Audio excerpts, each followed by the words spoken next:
금요일 여러분과 가벼운 이슈들 함께 하겠습니다.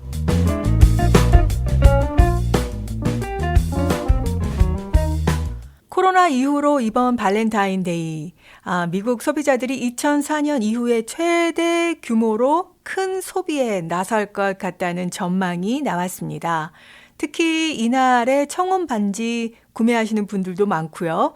또 기념일마다 소비 성향이 큰 35세에서 44세 남성들이 가장 소비가 많을 것으로 예상하고 있습니다.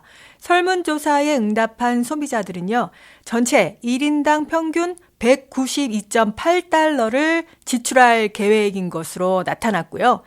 이것이 지난해보다 약 10% 정도 늘어난 금액이라고 하네요.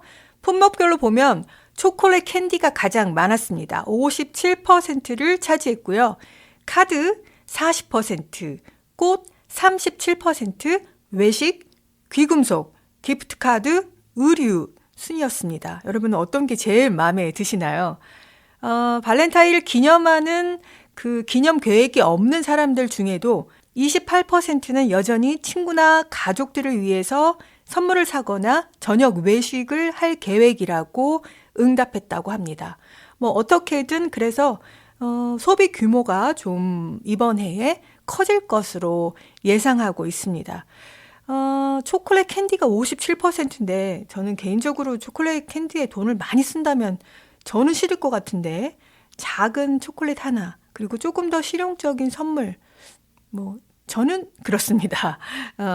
이번 주말에는 발렌타인데이 준비하셔야 될 것 같아서 제가 준비했습니다. 14일은 발렌타인데이죠. 다음 주 화요일이죠. 이번 주말에 미리 준비해 놓으시면 좋을 것 같아요. 발렌타인데이가 미국에서는 남녀가 서로에게 선물을 주죠. 한국에서는 2월 14일 발렌타인데이는 여자가 남자에게 초콜릿을 선물하고요. 3월 14일 화이트데이에는 남자가 여자에게 사탕을 선물하는 날로 이렇게 지키고 있는데요.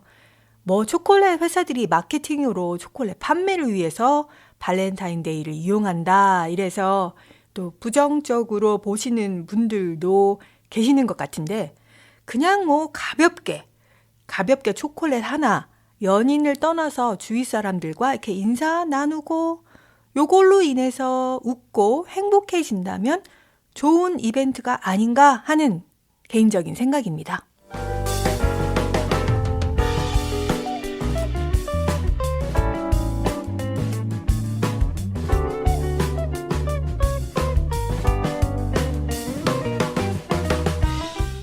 빈혈에 좋은 음식 4가지 소개해 보려고 합니다. 몸속에 철분이 부족하면요, 필요 증상이 잘 가시지 않는다고 해요. 숨이 차거나 안색이 좀 창백해지고요. 세상에서 가장 흔한 영양장애, 철분 결핍으로 인한 빈혈, 이 빈혈을 예방하려면 무엇을 먹어야 할까요? 가장 좋은 철분 공급원은 간과 같은 동물의 내장이라고 합니다. 소고기, 돼지고기, 닭, 오리, 이런 육류, 또 고등어, 연어, 생선, 굴, 조개, 이런 어패류요. 또 새우, 바닷가재, 이런 종류의 철분이 풍부하다고 해요. 그런데 요즘은 좀 건강을 위해서 육류 소비를 좀 줄이시는 분들이 집집마다 있어요. 저도 좀 그렇더라고요. 고기가 참 좋았는데 나이 드니까 또 그 고기가 딱 싫어지는 거예요. 그래서 이렇게 갑자기 식사가 바뀌거나 이러면 철분이 부족해지기 쉽습니다. 요때 철분이 많이 든 그 식물성 식품 이런 거 알아두면 참 도움이 되겠어요. 양배추, 철분의 보고라고 불리죠. 열을 가하는 순간 하지만 영양소가 파괴되기 때문에 요거는 날로 드시는 게 좋다고는 합니다. 근데 또 소화에 또 이게 취약해지기 때문에 장단점이 있어요. 그리고 브로콜리, 그다음에 컬리플라워, 철분과 비타민 C를 동시에 함유한 모든 채소는 더 이렇게 좀 생으로 먹는 것이 좋은데요. 좀 잘게 잘게 썰어서 꼭꼭 씹어 드시면 좋을 것 같습니다. 하지만 시금치 같은 경우는요, 데치면 철분 흡수가 더 좋아진다고 해요. 그리고 케일 등 진한 녹색 채소, 요런 거에 철분이 많다고 하니까요.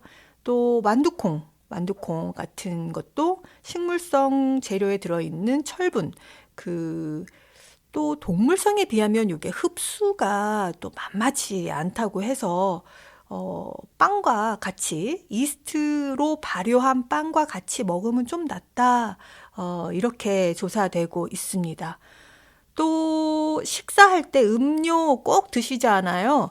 그 음료를 어떤 거를 마시느냐에 따라서 이 철분의 흡수도가 달라지는데요. 오렌지 주스가 커피보다는 좋을 것 같아요. 비타민C 성분이 있기 때문에 철분의 흡수를 돕는다고 합니다. 그러니까 철분이 많이 든 음식을 먹으면서 커피를 마시면 철분의 흡수가 방해되는 거죠. 그래서 오렌지 주스가 조금 더 낫다고 하니까 음료를 선택하실 때 그렇게 선택해 주시면 좋겠습니다. 커피는 그 폴리페놀 성분이 철분의 흡수를 방해한다고 해요. 그래서 커피는 식사 마치고 30분쯤 지난 다음에 그럴 때 드시는 게 좋다고 합니다. 이슈 이어지겠습니다. 여러분, 그 프라이팬에도 유효기간이 있다는 거 알고 계시나요? 코팅팬은 자주 쓴다고 가정했을 때 이 관리 수칙을 아무리 잘 지켜도 수명이 1년에서 1년 반쯤밖에는 안 된다고 해요. 그 이상이 지나면 코팅이 벗겨지거나 그름 때문에 원칙적으로는 사용하지 않는 것이 좋다고 합니다. 사실 그 프라이팬 같은 경우에는 가격이 또 그렇게 비싸지는 않은데 참 우리가 요거는 바꾸기가 쉽지 않아요. 그래서 막 5년, 6년, 10년 이렇게 사용하시는 분들이 많을 것 같다는 생각인데 여러분들은 어떠신가 모르겠어요. 심지어는 코팅이 벗겨진 것이 눈에 보이는데도 뭐 사용하기 불편함 없다, 이게 가볍고 좋다, 이렇게 해서 계속 우리가 좀 사용하게 됩니다. 하지만 꼭 2년 안에 새 것으로 교환해야 한다는 이유, 그런 이유 알려드릴게요. 이런 알루미늄 소재의 코팅팬, 이런 거는요, 열 전도율이 높고 또 식재료가 잘 붙지 않아서 집집마다 꼭 하나씩 이런 사용하는 프라이팬인데요. 유효기간이 지나서 이 코팅이 벗겨진 프라이팬을 사용하면 중금속이 음식에 스며들 가능성이 높아진다고 해요. 그래서 프라이팬 코팅 자체가 열에 아무리 강하다고 해도요, 한국 음식 자체는 이게 기름 둘러서 팬에 굽는 용도로만 사용하시는 게 아니라 거기에 또 이렇게 짠 양념 같은 거를 많이 하게 되잖아요. 그래서 한국 음식의 특성상 그 수명이 더욱더 짧아지게 되죠. 집에 있는 프라이팬 한번 살펴보시기 바랍니다. 뭐 무쇠팬이나 스테인레스 팬, 요거 불편하지만 뭐 괜찮다면 요런 게 사실은 음식에는 더 좋죠. 건강에는. 하지만 요리하시는 분들 가볍고 요 간편한 코팅팬, 요거 포기하기가 쉽지 않아요. 그래서 꼭 2년에 한 번씩은 바꿔주는 거 요거 기억하셨다가 실천하시면 좋겠습니다. 또 플라스틱 밀폐 용기도 마찬가지예요. 요것도 주기적으로 바꿔주는 것이 바람직하다, 이렇게 권고하고 있습니다. 아주 작은 미세한 생활 스크래치요.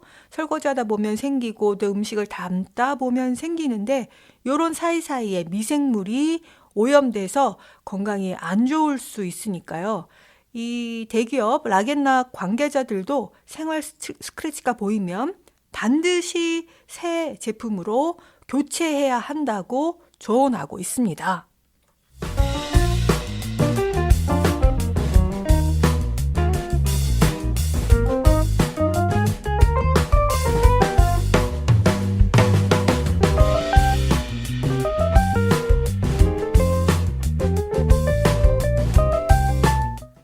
알아두면 편리한 유튜브의 기능 좀 살펴볼게요.